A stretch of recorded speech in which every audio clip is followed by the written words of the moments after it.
बिहार और नीतीश कुमार की राजनीति दोनों का संबंध पिछले 16 सालों से लगातार चल रहा है। जो नीतीश कुमार चाहते हैं बिहार में लगभग वही होता है और अक्सर नीतीश कुमार जिस तरह से अपने आप को राजनीतिक रूप से मजबूत किए हुए थे, अचानक से 2020 में एक झटका लगता है और नीतीश कुमार अपने समीकरण को सुधारने में लग जाते हैं। उन्हें एहसास होने लगता है कि उनसे कहाँ गलती हुई थी और उस गलती को सुधारने के लिए नीतीश कुमार नए नए प्रयोग करने लगते हैं। इसी का हिस्सा था लौकुश समीकरण को साधना। लौकुश समीकरण को साधते साधते अचानक से नीतीश कुमार बहुत आगे निकल गए। उन्होंने दोस्ती और दुश्मनी के सारे बैरियर्स को ध्वस्त करते हुए दुश्मनों को भी अपने साथ जोड़ना शुरू कर दिया। हर हाल में उन्हें लौकुश समीकरण का वोट अपने हिस्से में चाहिए था, इसलिए उन्होंने उपेंद्र कुशवाहा तक को, जिनसे उनका 36 का आंकड़ा था, उन्हें भी शामिल करा लिया। अब ये कहा जाने लगा कि नीतीश कुमार 2020 के बाद एक बार फिर से रिवाइवल के दौर से बाहर निकल कर के आएंगे और जब वो ये पूरे समीकरण को साध लेंगे तो फिर से एक बार बिहार में नीतीश कुमार का मजबूत गठबंधन हो जाएगा और वो भारतीय जनता पार्टी के साथ साथ लालू यादव को भी टक्कर देने लगेंगे।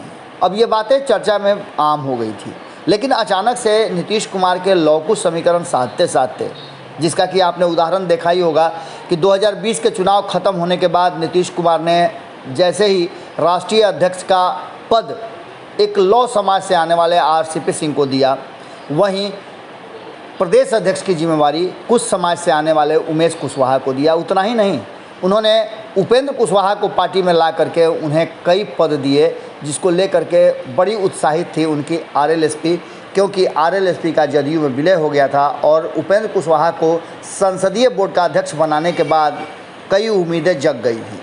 लेकिन अचानक से इस पर विराम लगता नजर आया जब आरसीपी सिंह ने उपेंद्र कुशवाहा को एकदम बिल्कुल ही निरीह की तरह छोड़ दिया और सबसे ज़्यादा निरीह तो नज़र आए नीतीश कुमार, जो आरसीपी सिंह के किए जा रहे कार्यों पर एकदम चुप्पी साधे हुए थे। लेकिन इसके पीछे ना तो आरसीपी सिंह का चल रहा था और न ही किसी और का। कोई ना कोई ऐसी अदृश्य शक्ति थी जो नीतीश कुमार के इस लौकिक समीकरण को बनने नहीं देना चाहती थी।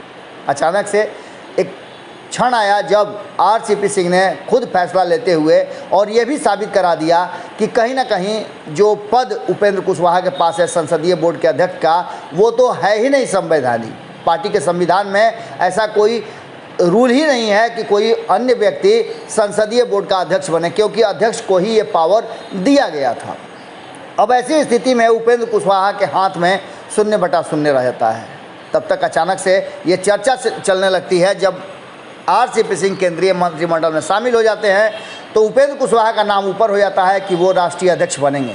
लेकिन नीतीश कुमार कहिए, ललन सिंह कहिए, आरसीपी सिंह कहिए या फिर भारतीय जनता पार्टी और आरजेडी, इन सब के समीकरण को जोड़ते जोड़ते अचानक से ऐसा होता है कि ललन सिंह को राष्ट्रीय अध्यक्ष बना दिया जाता है और उपेंद्र कुशवाहा के हाथ में फिर से एक बार फुक्का ही लगता है। इन सारी बातों को लेकर के जिस तरह की कवायद चल रही है, उसे देख करके साफ लग रहा है कि कहीं ना कहीं कुछ तो ऐसा है जो नीतीश कुमार के इस लौकुश समीकरण को बनने देना नहीं चाहता और उसे ध्वस्त करने का हर वो प्रयास करता है। कुछ दिन पहले हमने आपको बताया था कि जब कुछ जलेगा तभी लौ तेज होगा, लेकिन अचानक से कुछ जलने को तैयार नहीं है।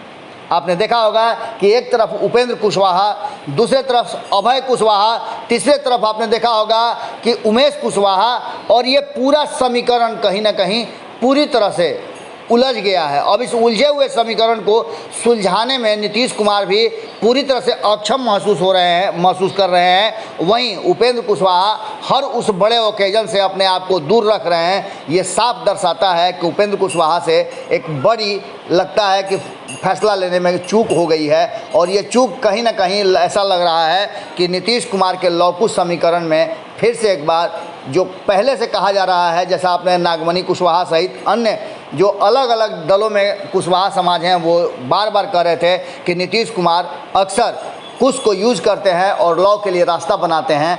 उन्होंने आरसीपी सिंह के लिए रास्ता तो बना ही दिया, अब आगे देखना होगा कि किस किस के लिए रास्ते बनते हैं और कितना मजबूर होते हैं नीतीश कुमार। जुड़े रहिएगा भारत लाइव के साथ, क्योंकि आज पूरे दिन आरसीपी सिंह के स्वागत समारोह के साथ साथ कई ऐसी राजनीतिक घटनाएं होने वाली हैं जिसको लेकर के बिहार में राजनीतिक उथल पुथल मचना बिल्कुल ही लग रहा है कि संभव जैसा हो।